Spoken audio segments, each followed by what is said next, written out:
follow. That we are part of it. We're all here to help other people achieve what they want to achieve in life. And to be, by the time we get out of this podcast, something else has changed in the outside world. A podcast by SoftLabs. I am Manjula Viswanath, Director of Corporate Solutions. We believe that great leadership transforms not just companies, but people, culture, and communities. In this series, we'll explore the principles and mindset that define impactful leaders and share stories from those who lead with empathy, courage, and purpose. At SoftLabs, we truly know leadership matters. Our guest today is a visionary leader who's redefining what great leadership looks like. He's none other than Mr. Andrew Jetson. Andrew, welcome. Andrew, as far as I know you, you've been a CEO for a very long time, and you are a CEO for many CEOs. What does success look like to you? It's two answers to the question. Back when I was in corporate, being a good CEO was, and I mainly worked for multinationals, so it was making sure that the head office, who set usually fairly tough targets, that we hit those numbers, and it's not always easy. But in more recent times, when I've been chairing a Vistage CEO group, it's helping other CEOs be the best person that they can possibly be. And to me, success there is seeing them get through the challenges of everyday business life. It's seeing them set goals, set targets, getting there. There's going to be, as we said before, there's lots of bumps and that on the road. Helping them overcome the challenges, helping them become great people. And the motto we have in the CEO group that I work with is, we want you to be a better person today than you were yesterday. And tomorrow we want you to be even better. Because good people create great teams make better decisions, and companies that have a great team that makes better decisions all the time is going to be a great organization. So it really comes back to good people doing things better every day.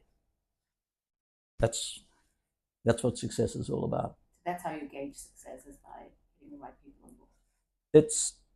It is that, but it's taking them further. It's getting them to achieve their potential. And sometimes you actually got to create tough expectations for them, because we all move into our comfort zone. And sometimes we've got to move people out of their comfort zone to help them become better at what they do. Yeah. So there's always that fine balance. Have I pushed this person hard enough, far enough to achieve greatness for them? But if I push too hard, I've got to recognize that we all go through different things in emotional state, all sorts of things in our life. We've got family, we've got other outside pursuits that all have an impact on what happens in our business life. We have to recognize that sometimes those other things take priority. Yeah. So we have to recognize that. We have to be mindful of who they are. We have to be mindful of the emotional state that they're in at any particular point in time. So sometimes when you're working with CEOs who realistically are in the toughest job in the world, it's very rarely have they got other people to talk to. So it's sometimes encouraging them. Sometimes it's putting the proverbial arm around the shoulder. Sometimes you've got to sort of place tougher expectations on them. So it means occasionally giving them a kick in the rear end. So does success come with burnouts? Success comes from a mixture of things, but it's understanding the person that you're working with, creating a relationship with them where they feel comfortable to allow you into their lives in so many ways, to challenge them, help them, be there when they need. You're a sounding board, you're an emotional support, I was only going to say husband or wife, but I'm not. But you're there. You're there as a friend, you're there as a confidant, you're there for whatever they need. Just be there for them. You're there for them. And they have to know that they've got to be comfortable with that, because you want them to come to you when something's going wrong. Because if they're not going to open up, you can't help them. Yeah. So that's what it's all about. It's true. What I can say from your conversation is just be there for them when they need you.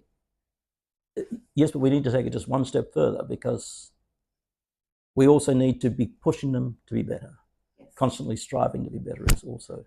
Andrew, in your leadership journey, can you share with us some important lessons you've learned? That's an interesting question. It's often a difficult question to answer. But one of the things that I found out early in life when I was a brash young lad from Tasmania who thought he knew it all and found out he really knew nothing at all. I've been fortunate to have some very good mentors along the way who at times have been quite brutal in terms of telling me how I was, how I needed to be. And when you're young, you don't like to hear that, but you need to. But it's important to know that most of those people do it with really good intentions because they want to see you become a better person and they want to see you succeed at what you do. So it's so important to have a great mentor. And we see it in the sporting fields. People like Tiger Woods, Jack Nicklaus, they've always had coaches, even though they're the greatest golfers in the world. We've seen it with cricket teams. Every great cricket team has still got a fielding coach, a batting coach, a bowling coach, a mental coach. I mean, everybody needs help and everybody needs somebody to go to when they've got a particular issue. So that's so important. The other next most important thing is to keep understanding that we can always do better, we can be better. It's very easy to fall into comfort zones. And unless we have our own goals and unless we have our own reason and purpose, we're not going to constantly strive to be better. We have to know why we're there. We have to have goals. We have to have both goals from a personal perspective and we have to have goals from a business perspective. Without them, we've got nowhere to head to. And the third one is we have to be better people. How do we put this? We are part of a greater universe. There are so many other people out there who don't have what we've got. There's so many people out there who would love to be in our situations, and we always think that we want to be in someone else's shoes. But despite all of the things that are going wrong in the world today, we're probably in a better state than the world has ever been because we have so many things today that we didn't have yesterday and so many things today that we didn't have last year, the year before, or when I was growing up. You're too young to have got to that stage yet. But we have to recognise that, and we have to recognise that we are part of it. We're all here to help other people achieve what they want to achieve in life and to be also to be great people. So what would you recommend or an inspiration from you, a take home for the younger generation to get to where you are today? I know it's been a very long journey for you. Well, thank you. I'm not that old. No, I don't mean that. But for the younger generation where, resilience and everything happens overnight. So what would you suggest or what would be your recommendation? The expectations for young people today are to achieve things much quicker than when I was around. But in its own way, what they're trying to achieve is going to change tomorrow, or the day after, and next week. When I started out in my working career, the expectation for most people was that they would probably go into an organisational company and probably stay there for the rest of their life.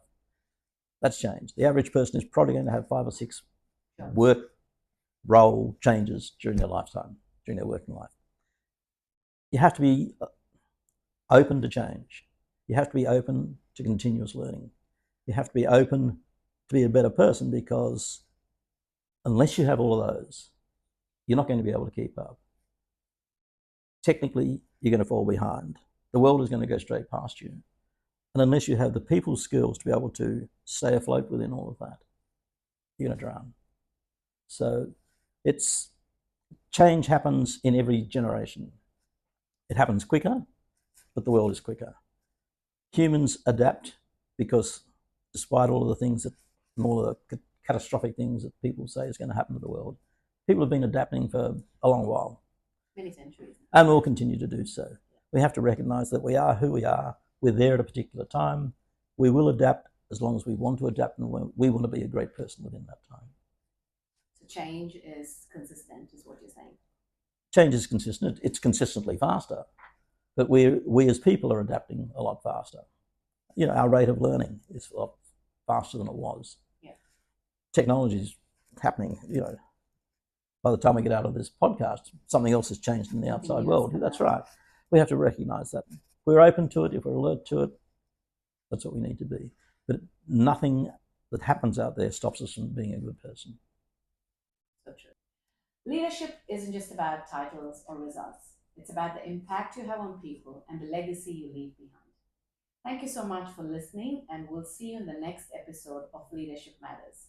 If you've enjoyed these episodes, be sure to subscribe to Leadership Matters through our SoftLabs YouTube channel and share it with anyone who's so passionate about growing as a leader.